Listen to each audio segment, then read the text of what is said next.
there! It's our first episode of MaxFunDrive 2023, week 1 of just 2 weeks, where we put the full court press on you to consider supporting the show financially. That's right, you tune in with your clicks, now tune in with your dollars. Maybe Feeling Seen is just one of the Max Fun shows that you listen to, or maybe it's the only one.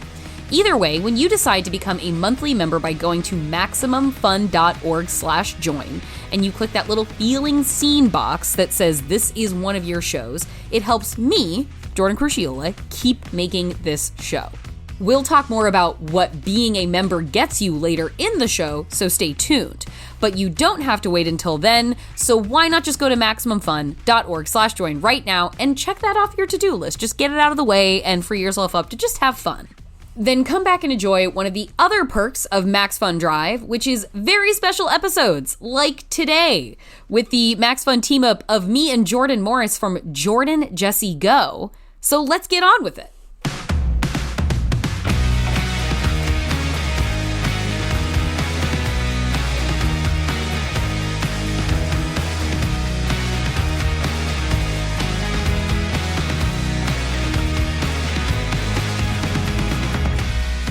Hello, everybody, and welcome back to Feeling Seen, the podcast that talks about the movies that make us feel seen. And my co-host for today, if you are a Maximum Fun patron, subscriber, fan, listener, this co-host is already a celebrity to you. The co-host of Jordan Jesse Go, the creator of the podcast Bubble, which then became the graphic novel Bubble, which was I think the graphic novels were nominated for Eisner Awards. There is also the graphic novel Youth Group. He has written for shows such as Jellystone and the delightful Earth to Ned by the delightful Eliza Skinner. Jordan Morris, a fellow Jordan, welcome to the show. Is there anything else that people should know about you before we get going? Or corrections that need to be made about the Eisner Awards? No, yeah, I'll clarify. I don't think it needs to be corrected, but I'll say our graphic novel, Bubble, based on the hit Max Fun podcast that I co-wrote with Sarah Morgan, art by Tony Cliff, nominated for 2 Eisner Awards. We did not win. But, and I should say the Eisners are like the kind of yearly awards for comic books. Mm-hmm. You could call it the Oscars of comic books. I wouldn't. It'd be gauche too, but some do. Some of my closest friends are Eisner Award nominees, and they should have been winners. So oh my gosh. Yeah. Shouts out to you, Laura Hudson. Laura Comics Hudson. Alliance founder Laura Hudson. You were robbed, Hudson. You were robbed, absolutely. Robbed. It's just a popularity contest, god damn it. No, but a real thrill to get nominated. It was my first comics project. I've done some others since then, some stuff that will be coming out soon. But yeah, totally wild to be in the room with, Gail Simone and Frank Miller and Neil Gaiman and all those folks. Really, really cool. And we did not win, but as I was sitting in that ballroom losing, I genuinely had the thought, it was an honor to be nominated. You know what? You and Cate Blanchett. Me and Cate Blanchett. Yes. Same company. Same thing. We're both so honored, and a lot of people call me the Lydia Tarr of comics. I don't know why. What a claim! I would vet those claims just to make sure that nothing untoward is creeping to the surface. Just because I wear impeccable suits, that's the only similarity between me and Lydia Tarr. And charge my competition and take them out on the stage. Exactly. No, but and also this is kind of cool. I'll be in an in memoriam segment when I die. That is cool, because not everybody makes it into those. No, I'm excited to be in a montage. I hope they use a good photo of me. Something where I'm young and strapping, hopefully, or like older and dignified. Like if I have a professorial phase later on in life, they can use one of those. But yeah, just it kind of cool. It was a real thrill, genuinely. Well, I think the Eisners and you coming into the creation of comics and graphic novels, I think is a good segue into the character that you have brought for us today. Oh my gosh, it kind of is. I didn't plan that. Maybe you planned that because you're a good host and a fantastic podcast maker. No, my host quality is I picked right up on that, and I was like, oh, that's the bridge we can build. Yes. Build that bridge. Peter Parker played by Tobey Maguire in his Spider-Man films. That's right. There have been many Spider-Men and Spider-People since Tobey, but his was kind of special for me, and I think that looking back on this movie, rewatching it last night for the purpose of this conversation, a couple of things about the movie that haven't aged great, but for the most part, I think a movie that holds up pretty well, and. I think the Tobey Spidey gets something about Spider-Man that I really relate to, and it's that he is a hero who has always overcommitted himself. Like, that's such a fun part about the character, is that he's bad at time management. Yes. He wants to do too many things. He's always, like, there's this anxiety, for people who tend to overcommit, like myself, there's always this anxiety that everyone is mad at you all the time.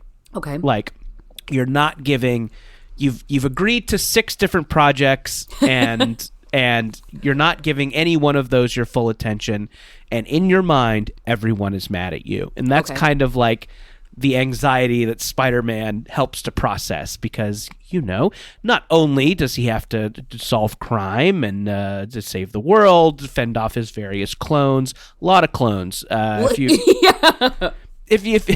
follow the Spidey comics, this man has been cloned so many times, and all of them are trouble in various ways. So he's got all this stuff, but also, he has relationships. He has an Aunt May that that needs him. He has a shit job. Sometimes he has several shit jobs. Yeah. So yeah, just this kind of like idea that like we want to do it all, but we can't. And I think that is something that the character Spider-Man does really well. And I think that is something that specifically the Tobey Spider-Man really, really conveyed well. Thanks for the ride, Uncle Oh, Ben. wait a minute, Peter. We need to talk. Oh, we can talk later. Well, we can talk now, if you let me. What do we have to talk about? Why now? Because we haven't talked at all for so long. Your Aunt May and I don't even know who you are anymore. You shirk your chores. You have all those weird experiments in your room. You start fights at school. I didn't start that fight. I told you that. Yeah, well, you sure as hell finished it. What was I supposed to do? Run away? No, you're not supposed to run away. But Pete, look, you're changing. I know. I went through exactly the same thing at your age. No, not exactly. Peter, these are the years when a man changes into the man he's going to become the rest of his life. Just be careful who you change into. Now, now that you have become a creator of comics, is that something that has always been a part of your life? Did you grow up with comics, and therefore, like, the Spider-Man comics, were those important to you? Okay, so the seeds were planted by the print Spider-Man before we got into the film Spider-Man. Yeah, and it's interesting. So, I was a comics kid. It was something, you'll be shocked to know that, I'm sure looking at me, you're like, that guy? Really? Surely you didn't do improv, too. You didn't. Yes, I did. You couldn't possibly have done improv. You'll be shocked to know that I was into comics and improv. And I had a ska phase. I know. You'll be shocked. But yeah, so just as a kid in the 90s, comics were like in grocery stores, and it was something that mom could hand you so you would stop being bad in the grocery store. Mm-hmm. So if you were acting up, you got a Spidey, you got a Superman, you got an Archie, you got an X-Men. Mm-hmm. You've written for some Archie now at this point, correct? I have, yeah. Wow, I have that. My first Archie is coming out March 22nd. It's called Pop's Chocolate Shop of Horrors. I can plug it more later in the show. Great. So all those characters, were big parts of my childhood. Mm-hmm. And then, but not all of them have stuck with me in the same way that Spider-Man has. Like, you have the stuff you liked when you were a kid. Like, I watched a lot of Care Bears as a kid, but and maybe I'm missing a Care Bears reboot or something, but but those characters don't really grow with you, you know? And I think they're meant to find the ones that come up after, like the successive generations. I know, and they've done such a good job of evolving Spider-Man and like playing the emotional beats of that character. And one of them is, oh my God, I'm overextended. Oh my God, everyone is mad at me because I can't possibly get everything done that I've committed to. And I think that this movie was just great. It took that kind of like childhood character and like really kind of ramped up those emotional beats, like took him seriously. And it really showed a guy who wants to do it all but can't, and like often fails at it. And it really just really hit me in a way. And I think that like that movie has stayed with me because I do really overextend myself, and I do feel like, when I'm hustling at my job, I'm not paying attention to my relationships, and I'm not paying attention to my family. And like, there's just this moment where like Aunt May's in the hospital. She's talking to him about Mary Jane. They all know that, he carries this torch for Mary Jane, has since he was a kid. And she's just like, let her see you, open up to her. You do too much. College, a job, all this time with me. You're not Superman, A smile, finally. Haven't seen one of those on your face since Mary Jane was here. Hey, you were supposed to be asleep. You were about 6 years old when MJ's family moved in next door. And when she got out of the car and you saw her for the first time, you grabbed me and said, Aunt May? Aunt May? Is that an angel? Gee, did I say that? You sure did. Harry's in love with her. She's still his girl. Well, isn't that up to her? She doesn't really know who I am. Because you won't let her. You're so mysterious all the time. Tell me, would it be so dangerous to let Mary Jane know how much you care? I gotta say, rewatching this and watching him like repeatedly not even open his mouth when she's talking to him, I'm like, Peter, I want to slap you in the fucking face. Yeah. Peter, like, I get that, like, I too forget my name when a beautiful person is in front of me. Sure. But also, be polite right now. You are not being polite right now, Peter. Yeah. There's a lot of open mouth staring in this movie. My God. Wow. Great reflexes. Thanks. No problem. Hey, you have blue eyes. I didn't notice without your glasses. You just get contacts?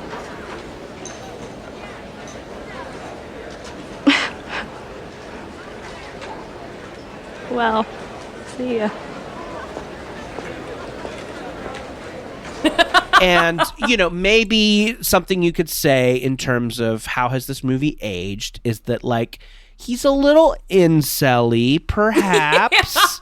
See, that's a fascinating thing to me about this Peter Parker is like, I enjoy the Raimi Spider-Man. I've always had an uneasiness in my soul with Tobey Maguire. Tell me more. I just see him as dark-sided. Yeah. And when you see that, like, Tobey Maguire in the recent film Babylon, to me, is the definitive Tobey Maguire performance. Ooh, have not seen Babylon. I am curious. Tell me more. He is playing the most abhorrent character in the movie. He's just like a grinning opium addict, drug dealer, sociopath. Wow. And I'm like, this jibes to me with what I feel your energy is, man. And wait, hold on. This is supposedly a bad movie. This does not sound like a bad movie. This sounds great. Babylon is amazing. Babylon is a film. I love Babylon. I will not dominate your show with me getting into Babylon. Melissa has please. watched me bring up Babylon on multiple conversations at this point. I am happy to cede part of the episode to is Babylon actually a good movie? Because it's a question that I've had rattling around in my brain. Maybe I need to actually see it. I would encourage taking the plunge. It's such a gorgeous spectacle. At the very least, I think you will feel large in either direction, and I think that's a good thing about cinema. That's true. But I like to feel. It is a challenging thing for me about these Spider-Man is that mistrust I have fundamentally of Tobey Maguire. But what it also does is it makes like, you don't have that particular complication with Andrew Garfield's Spider-Man. You don't have that with Tom Holland's. You don't feel it coming through in Miles Morales either in our new Into the Spider-Verse movies. But, like, there is a very distinct flavor to the Tobey Spider-Man that none of the other ones really touch, with his ability to turn his gaze down a little bit and suddenly almost feel like a horror movie character. Like when he has that moment in this movie when he lets the robber go, who will go on to immediately then kill Uncle Ben in a carjacking, and he looks at that robber baron handling the wrestling match, and he's like, that doesn't sound like that doesn't sound like a me problem, pal. And you're like, you like saying this right now. And you really feel the conflict of how does this Spider-Man use his power one way or the other, because Tobey is so good at affecting the possible fierce darkness of how he could be wielding it. Right. And I think it really speaks to the place of the nerd in society, you know, and how that changes. Like, I think, and I don't know how intentional this is, and I don't know how much of it is just like Tobey's vibe or whatever, but like, I think especially now, we are really cognizant of the fact that straight white guy nerds can be trouble. Yeah. Right? Yeah. Like, that is, you know, that's gone from like the lovable pencil pocket protector guy who, you know, has a bouquet of flowers for the cheerleader who will never date him, you know, blah, blah, blah.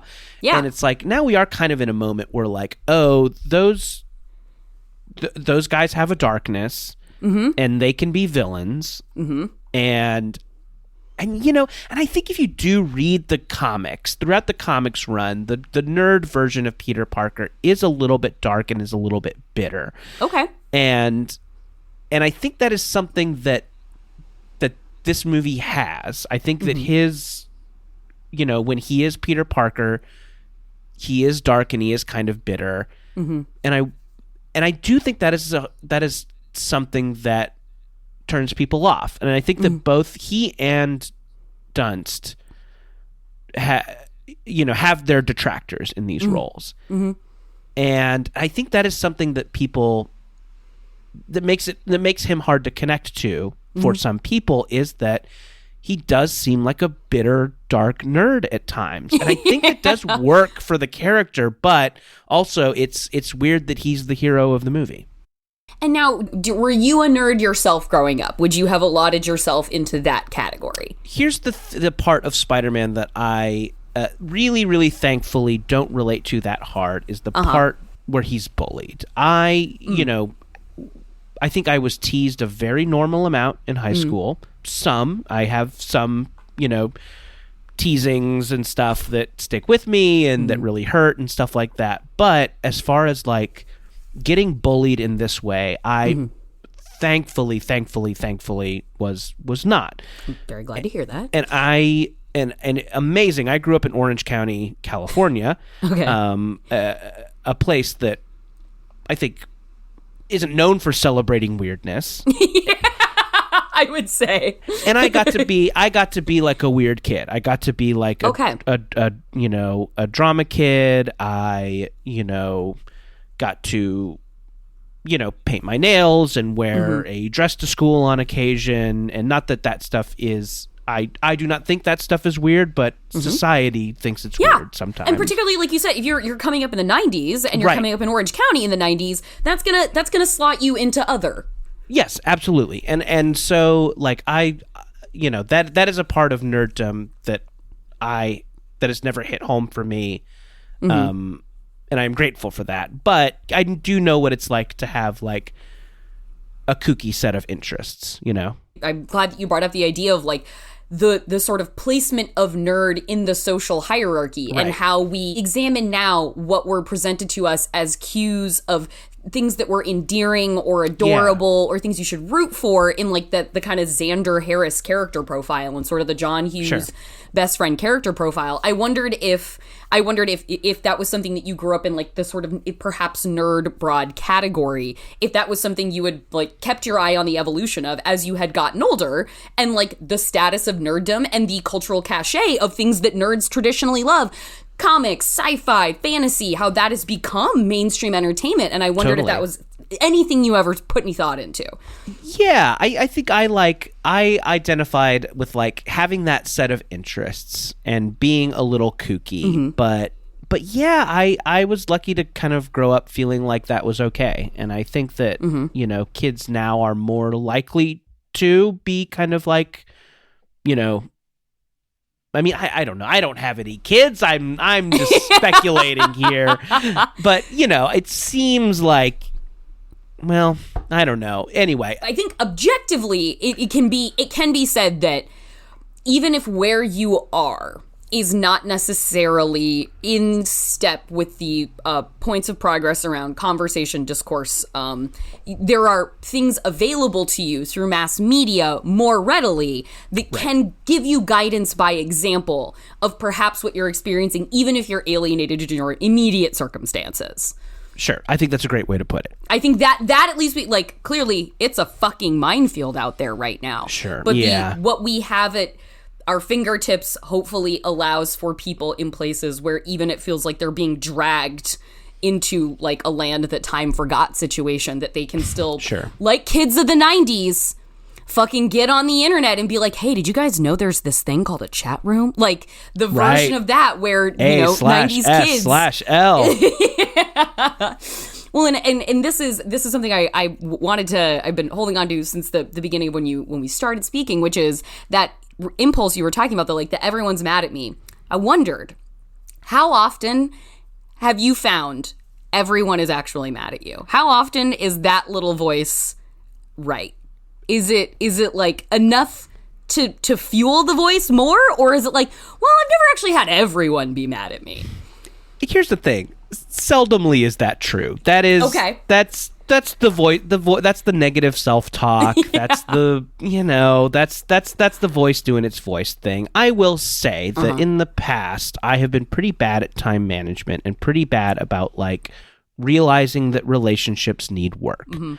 And and I think that like whether it be romantic, friendship, family, other relationships need work, and I think that because I am someone who kind of I think I have really bad FOMO, and I think it causes me to like want to do it all.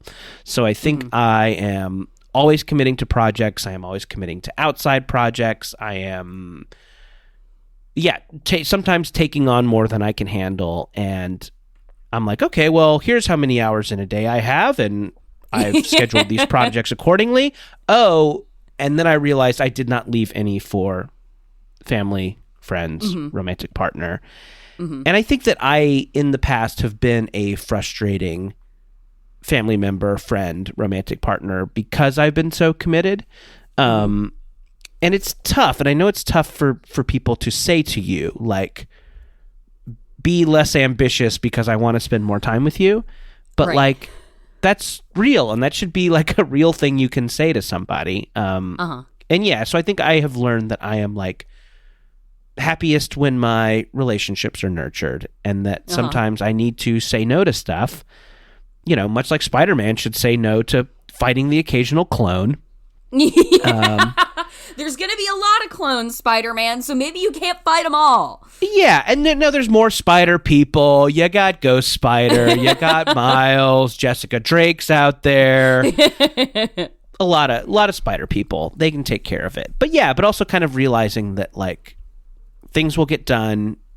Every opportunity is not your last opportunity, and like nurture those relationships. It means something. It matters. Now, as somebody who does a lot of gig work, I want to know what has been like. Where are you at in your evolution with the notion of this isn't your last job. There will be more work. Like how are you in that self-talk of like, no, there'll be another job, because that creeping fear of like, but what if there's not work? God, that is so hard to surmount. So totally. How are you as a veteran of doing too much? How are you and taking on many things in that part of your career life journey? So I mean, this is every other conversation I have with my therapist is, oh my God, I'll never work again. Yeah. It's over. It's over. It's over. Yeah. And I think that's kind of a function of like the entertainment industry is weird, and it's very weird now. Yeah. But yeah, I mean, I think that in my most stable moments, in my moments where I'm the most mentally and emotionally healthy, I can say to myself, hey, everybody's not mad at you. Mm-hmm. They're fine. They get it. And also, hey, things are a little slow right now, but they'll pick up. Something fun will happen. It's just around the corner. Maybe you didn't get that thing you interviewed for. It's okay. Maybe there's something else. There usually is. I can do that now. Mm-hmm. Will I be able to do that tomorrow? I don't know. I don't know. Maybe I won't. Yeah. So, I have the like, I'm doing great state of mind. And then I have the, oh my God, it's fucking over state of mind. And they kind of just, they ebb and flow. And one's the boss some days and one's the boss another day. And I hope I'm in a place where like, the sensible, it's all going to be okay side is the boss more often. Right, but, the other guy gets in there. Yeah, the clone. The other clone. The Spider-Man yes. pointing at Spider-Man. Right, yeah. Oh my God. That meme is deeper than we thought. Here we are. Yeah, geez. The meme says it all. So yeah, it's weird. It's like this movie and this character, it does like kind of feed that anxiety in a weird way because people are mad at him a lot. Yeah. And like they are pissed at him when he, doesn't show up to Thanksgiving and all that stuff. But yeah, I think it would be better for Spider-Man fans everywhere if, he showed up late to Aunt May's birthday and she's like, it's okay, you're busy. And like she got it. It's time for a break, but we will be right back with Jordan Morris. Though for now, let's get into the exciting world of MaxFunDrive 2023. Maximum Fun membership pays for the shows that you listen to. In this now becoming a worker-owned cooperative network, your membership funds directly make it possible for us to create for you the podcasts that you are listening to right now. Me, someone else, any of us over here. So I'm asking you, will you join us? Will you become a member of Maximum Fun? You should. You're here. You clearly like what you see. You clearly like what you're getting. So why not aid us in our quest to make the best shows possible for you? You can join, you can upgrade, you can boost your membership, or you can even buy a gift membership for a friend or an anonymous Max Funster. All memberships start at $5 a month or more. It goes up from there, and you get bonus content access. For us this year, that means sitting down with producer Marissa to talk about her feeling scene pick. For $10 a month, you can get all of that, and you can choose one of our high-quality vinyl stickers, which is restickable. And when I say one of, I mean there's one for each of the Max Fun shows. There are 37 different stickers created by artist Olivia Fields. And if you are a feeling scene fan specifically, you can get your very own vinyl restickable weatherproof, UV protected for outdoor use sticker that says canonically queer on it. So why wouldn't you want that? Like, let it be known where your allegiance lies, and that is to the canon of queerness. I'm really, really hoping we can get some feeling scene listeners to become new or upgrading members this year. Like, that would be so fantastic. And if enough of you do that, I've got some stretch goals that will unlock some fun stuff that we've thought of. You may or may not know that I am a big movie poster collector. And if we hit our first goal, I'm going to draw names and raffle off I have some gorgeous poster offerings I have a collection of a Simple Favor posters that I have character posters for Anna Kendrick, Blake Lively, and also the like main poster with like the sort of deco question mark. That's my favorite one. I have a bunch of those, and I will draw names out, and we will send you a poster from one of my favorite movies ever that maybe you were a listener of the simple podcast, and you want one of these too. And I think I have a Promising Young Woman poster, that an original theatrical one sheet that I would be willing to part with because I have redundancies in my collection. So I would be willing to part with one of those. And if you're crazy, I also have a poster. Listen, the movie's not for me, but I do have a poster of Wonder Woman 1984, one of the original theatrical one sheets, because the poster rules. I love the poster. It is beautiful. It is bright. It is brilliantly colored. So those are some disparate offerings in round one of our goals for bringing on MaxFun members. And then, speaking of things near and dear to my heart, you all know I'm a big fan of the movie Babylon. I will work that into any conversation at this point. A film that seems to have pretty polarized opinions on either side about it. If we hit the next milestone, I will record a special bonus episode off format with some special guests explaining just what it is about Babylon that we love so much. One of the best movies of 2022, and certainly one of the most movies of 2022. And if we break past all of our goals, this is the big one, guys. We will turn the show over to you for an episode and do a special installment of Feeling Seen, all about the movie characters that made you feel seen. So if you perhaps wondered what it would be to discuss a character of your own on Feeling Seen, through Feeling Seen, that's our stretch goal. So help us get there, and help yourself get there.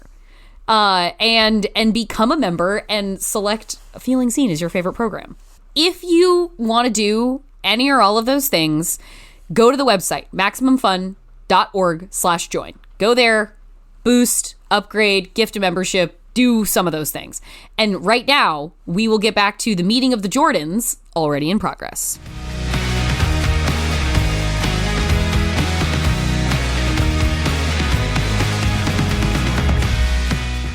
I related so much to, it was funny watching, because Peter is a freelance photojournalist. Like, when he's not Spider-Man, he's a freelance / employed by the Daily Bugle photojournalist.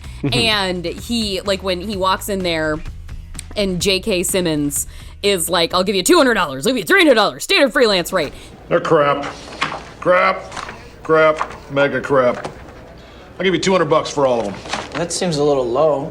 Take them somewhere else then. Sir, your wife says the tile you ordered for the foyer is out of stock. Tell her we'll just put a rug there. Sit down. Give me that. I'll give you $300. That's a standard freelance fee. Tear up page 1, run that photo instead. Headline? Spider-Man, hero or menace? Exclusive Daily Bugle photos. Menace? He was protecting that armored I'll tell car you what, from us. Atticus, you take the pictures, I'll make up the headlines, okay? All right? That okay with you? Yes, sir. Goody. Give this to the girl up front. She'll see you get paid. I'd like a job, sir. No jobs. Freelance. Best thing in the world for a kid your age. You bring me some more shots of that newspaper-selling clown, maybe I'll take him off your hands. But I never said you have a job. Meat. I'll send you a nice box of Christmas meat. Best I can do. Get out of here. Bring me more photos.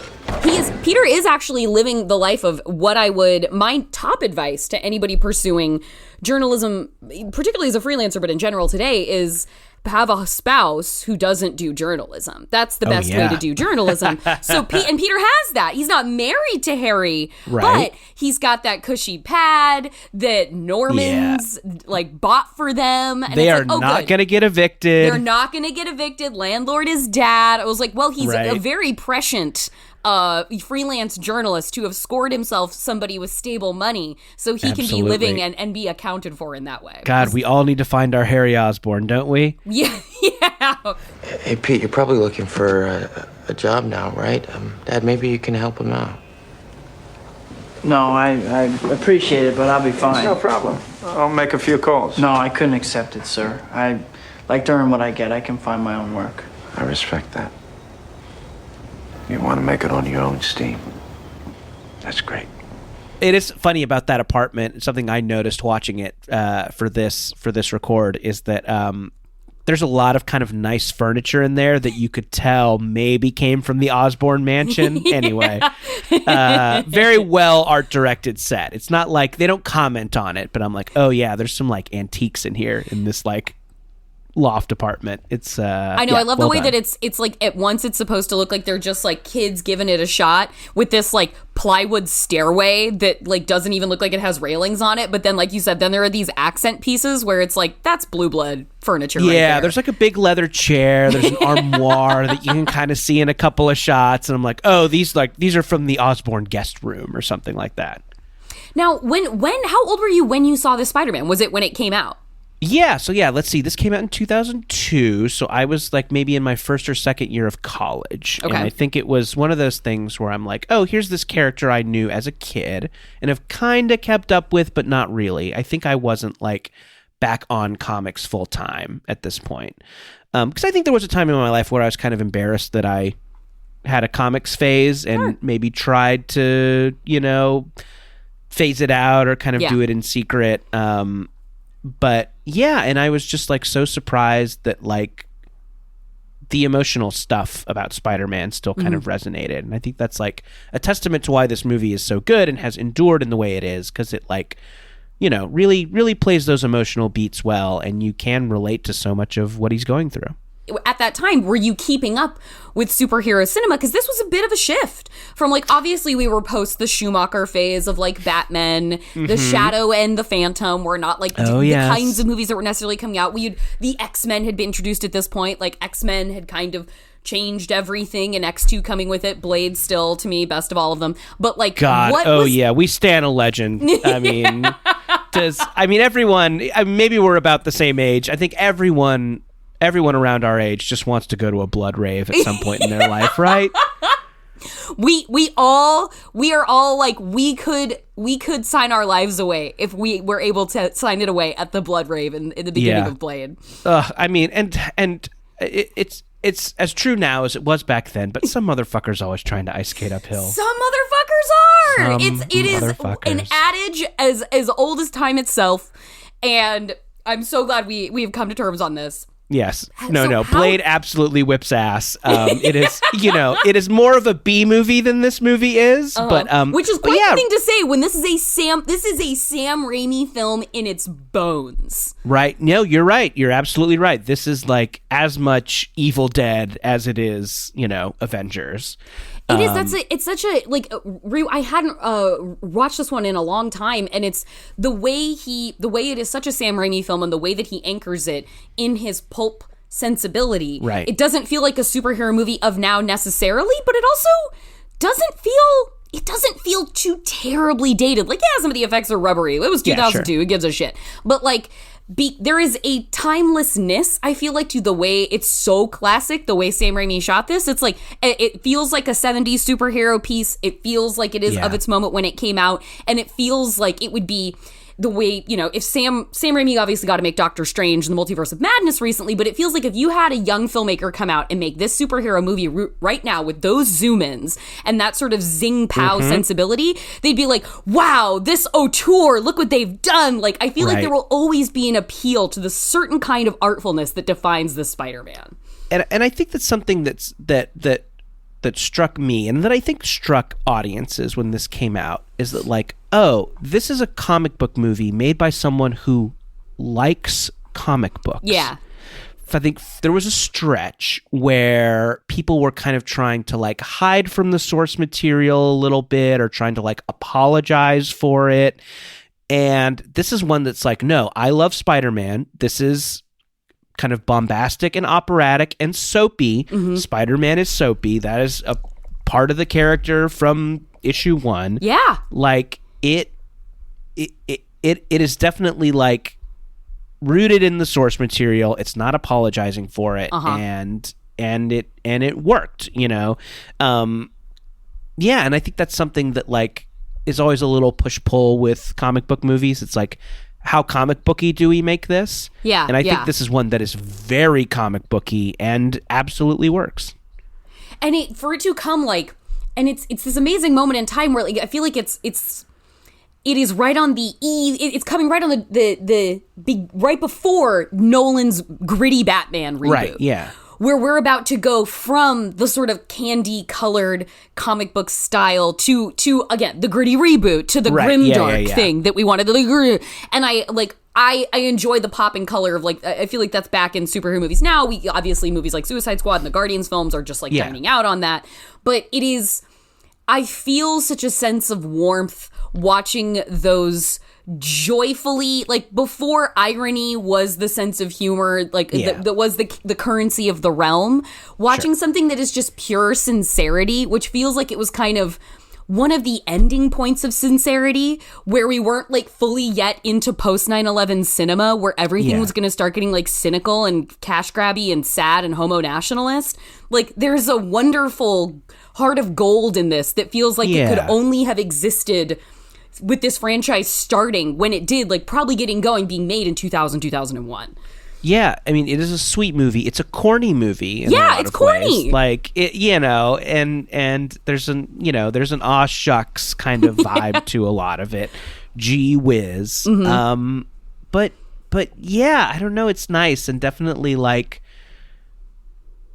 you know, after this, like, comic book movies added grit and they added snark. And I guess I should say that, like, a gritty comic book is a thing, you know, it is a genre, and it's like those, you know, those guys making the darker movies are, you know, in some ways paying homage to a Frank Miller or whatever.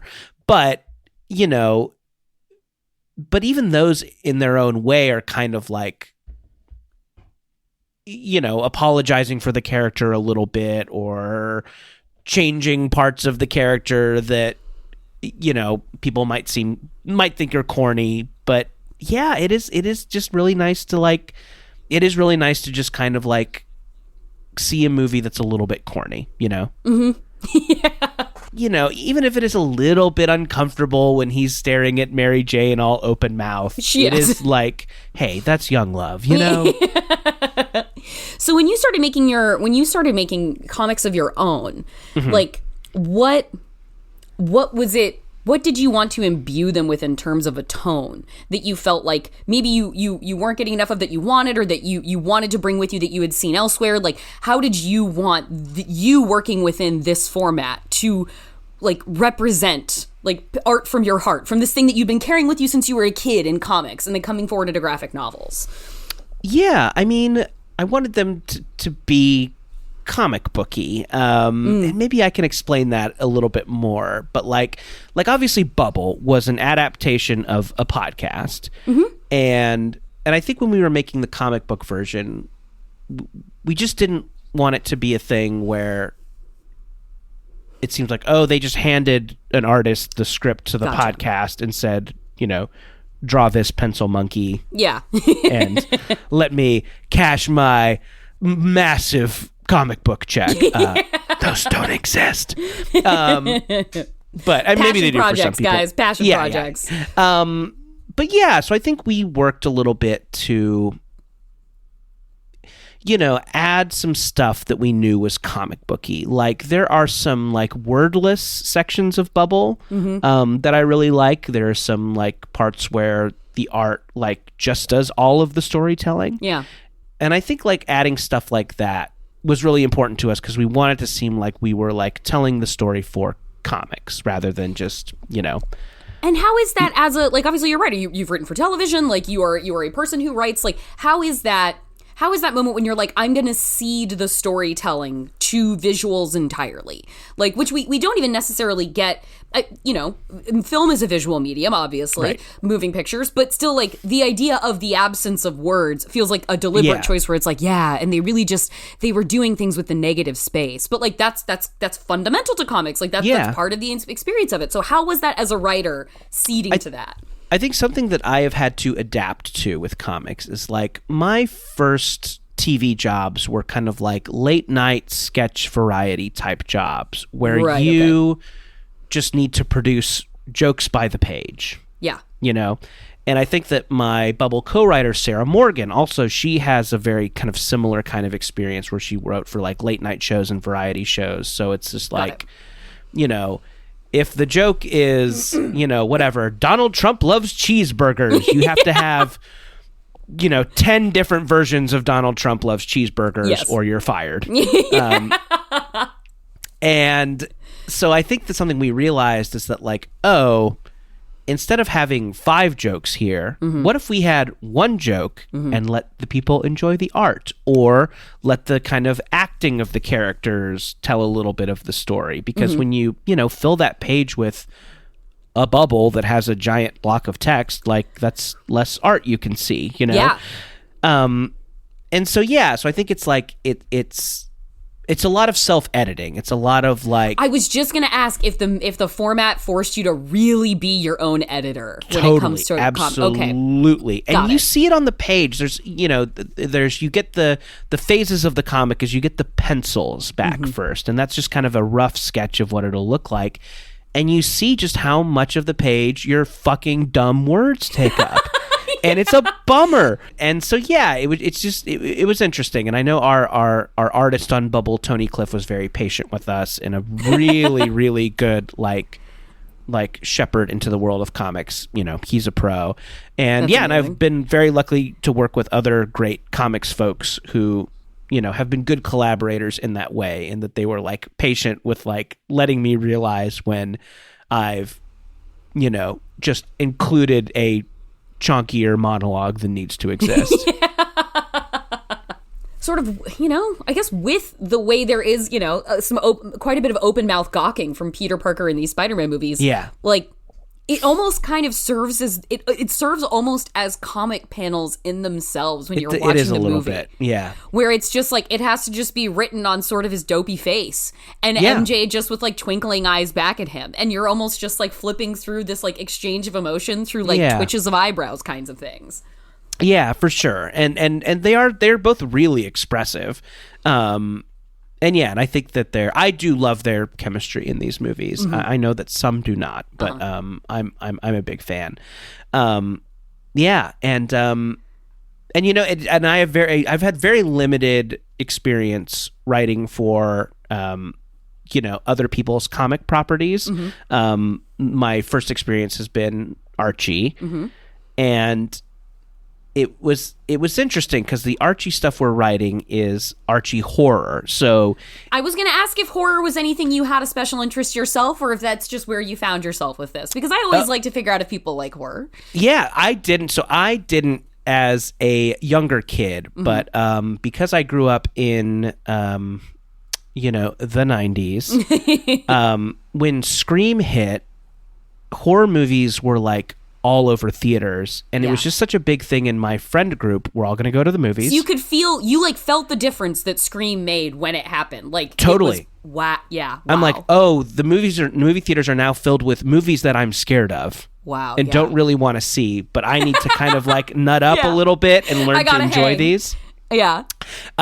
So just for social reasons, I kind of like learned to love horror movies, and I love them now. But definitely like it took me a while.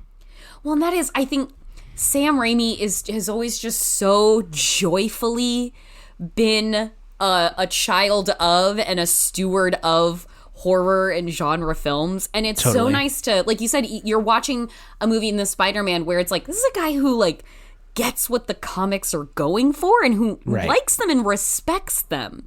And it's so fun. Raimi movies are so fun because you just feel how much he loves and respects the kind of movies he's making, whether it is Evil Dead or it is Darkman or it is Spider-Man. Yeah, I know. It's like sometimes when you see these genre movies, you can kind of feel that the filmmaker is trying to kind of get away from the genre, or they're trying to elevate it. I know that's kind of a loaded word these days, elevated horror, elevated rom-com. And it's like, do you actually like these things? But there's just like no question with Raimi. It's just like he loves this stuff.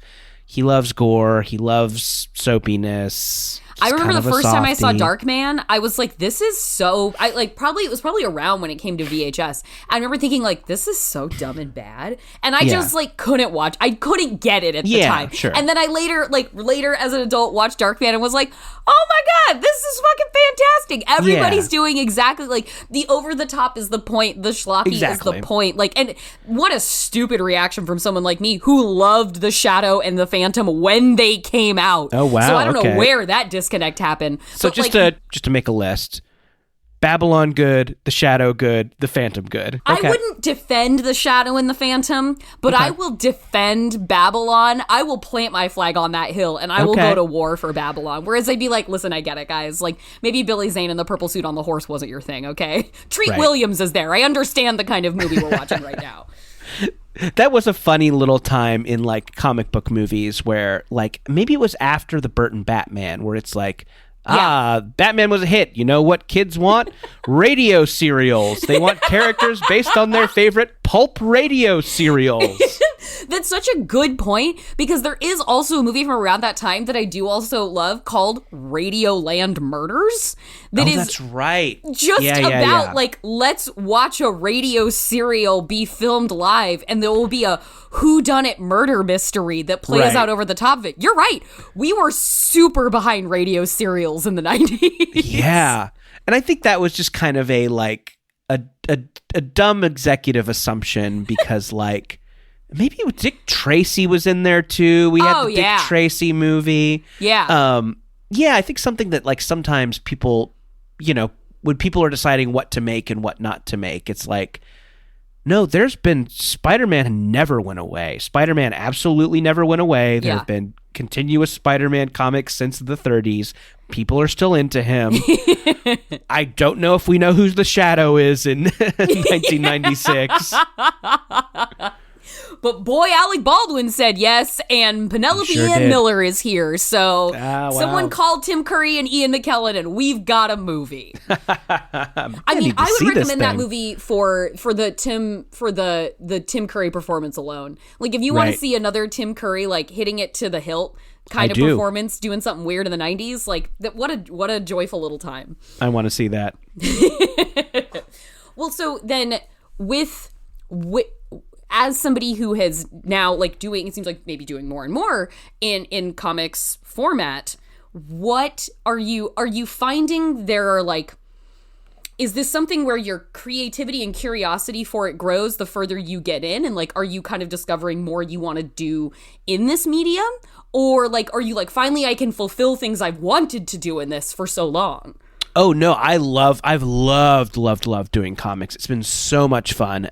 Yeah, I want to do it forever. I totally want to do it forever. I hope I want to, at this point, I want to like make comics until people say stop. So yeah, it's been so much fun. As someone who was reared on superheroes, perhaps, like Spider-Man specifically, obviously, what is, you know, in the, you know, the hero will rise sense, like, what is the comics hero that you think fits now? Like, what does a hero look like in comics format? Because it's so proliferating. The art form seems like it is diversified so much. Yeah. And, you know, but like, do you want to make a superhero of your own? Or is that something that's like, no, I don't think that's the moment for me? Yeah, I mean, it would be interesting. Yeah, I mean, I have not worked in superhero comics. I would love to. You know, Kevin Feige, call me, baby. I don't know if he's in charge of the comics. He probably isn't.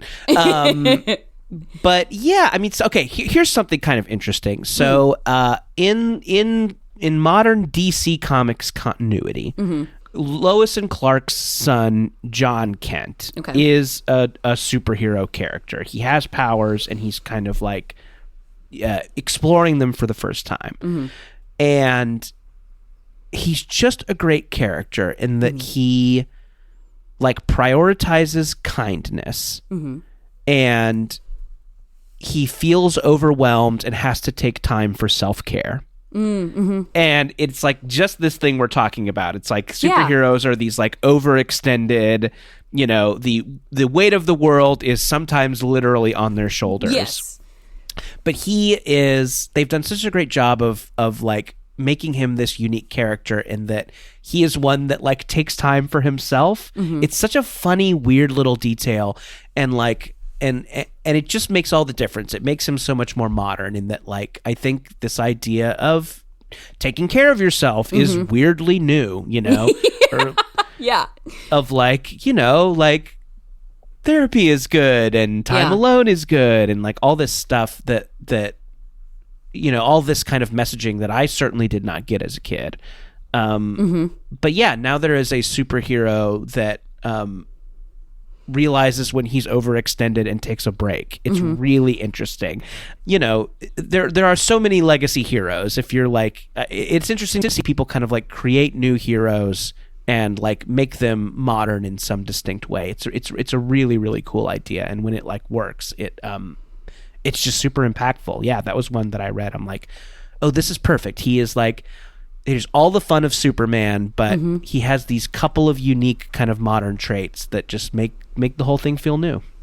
Well, I appreciate that. I appreciate what jumped out so much for you about Tobey's Peter Parker is something that is still resonating for you in characters that you are seeing today. Yeah. And that I hope that you, now that you are sort of liberated to write them into your own comic stories, feels very exciting. Yeah, no, it's neat, and it's been kind of neat to like work with the Archie gang. They've been like around for so long, but Archie Comics has done a really good job of like making those characters, you know, having those old-fashioned traits that you like, but also kind of updating them. They're a really, really fun cast, and it's just been like a pleasure to work with. And when will that exist for people to see what you've worked on with Archie? Oh, sure. My first Archie project, Pop's Chocolate Shop of Horrors, an anthology of spooky stories set in Riverdale's famous diner, is going to be on stands March 22nd. So, yeah, if shoot, we're there. We're there. Get it now. Yeah, you can grab that online at the Archie website or from your local comic book shop. So yeah, support your local comic book shop, y'all. Yeah, do it. Get down there. They're such fun places. I love an excuse to send people to a local comic book store, especially if it's a place they like don't go normally. They're such fun places. And yeah, maybe I don't know, maybe more Archie to come. Just keep an eye on social media. Well, Jordan, thank you so much for taking the time to talk to us today. Yes, thank you. This has been so much fun. Yes, I appreciate having you on, and I appreciate any time I get to learn from somebody about a medium that I am very undereducated in. So thank you for walking me through your experience with comics as well. No, thank you, and I'm glad to learn that maybe The Shadow is an underrated classic. Listen, maybe I have an original one sheet from its theatrical run. Maybe I have that. So I think maybe we need to bring him back. Okay. I don't know. Okay. Shadow reboot. Come on. Alec Baldwin's never been hotter. Get him back in the cape. Yeah, now's the time. Now's the time to put Alec Baldwin back in the Shadow cape. Yes. Thank you, Jordan. Thank you.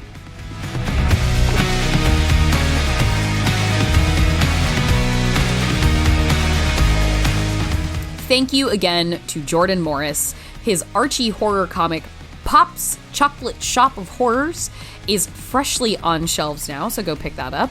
And of course, I'm gonna go off beat, and I'm gonna have I have two quick things. One is the quickest. One, I just gotta say, we prefaced it before, we planted the seed, so now it's growing. Watch Class of 07. I love Class of 07. It's on Prime. Caitlin Stacey rules. Emily Browning is back. Please watch Class of 07, because that show makes me feel seen. And then my final closing quick thing, gotta be about the MaxFunDrive. We talk a lot on this podcast about support independent cinema, support little films, get out there and check out those independent horror movies.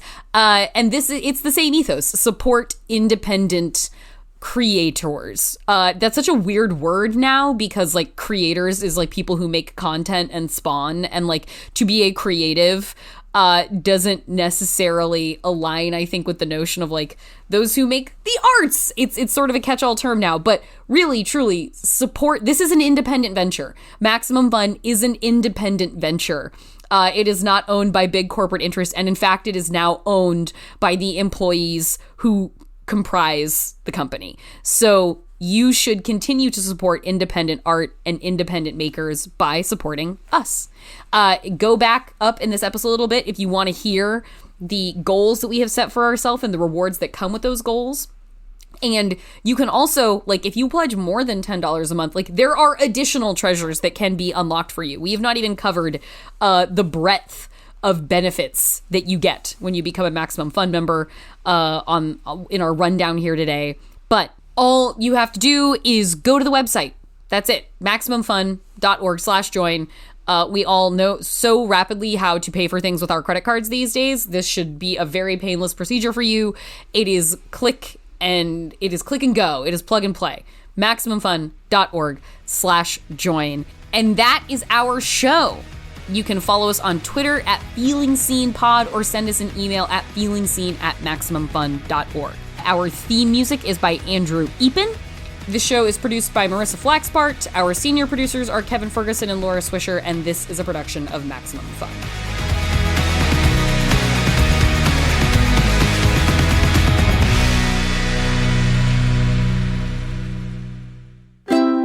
MaximumFun.org. Comedy and culture. Artist owned. Audience supported.